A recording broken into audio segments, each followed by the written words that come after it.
तर शिवाजी पार्कवर सध्या सुशोभीकरण सुरू आहे। बाळासाहेब ठाकरे यांचं स्मृतीस्थळ देखील तिथे साकारण्यात आलेलं आहे। अनेक गोष्टी तिथे साकारण्यात आलेल्या आहेत। याचाच आढावा घेतलाय आमचे प्रतिनिधी ऋतिक गणकवार यांनी।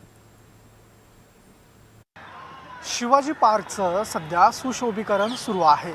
या ठिकाणचे स्थानिक आमदार महेश सावंत आणि महानगरपालिका मिळून या ठिकाणी हे करत असल्याचं पाहायला मिळतंय। एकंदरीत आपण बघतोय आणि त्याचाच एक भाग म्हणून जे बाळासाहेब ठाकरे यांचं स्मृतीस्थळ म्हणून ओळखलं जाणारं आणि शिवसैनिकांचं प्रेरणास्थान या ठिकाणी आपण बघतोय की आता नवीन कारंजा बसवण्यात आलेला आहे। आणि याच ठिकाणी आणखी देखील सुशोभीकरण जे आहे ते करण्यात येणार आहे। या ठिकाणी विविध मार्बलच्या कुंड्या बसवण्यात येणार आहे।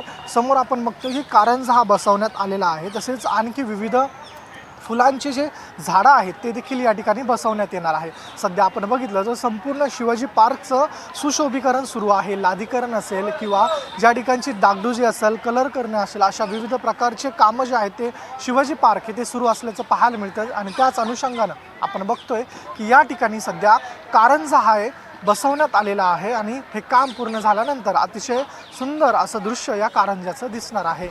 कॅमेरा पर्सन अरविंद मोरेंसह ऋतिक गणकवार, NDTV मराठी, मुंबई।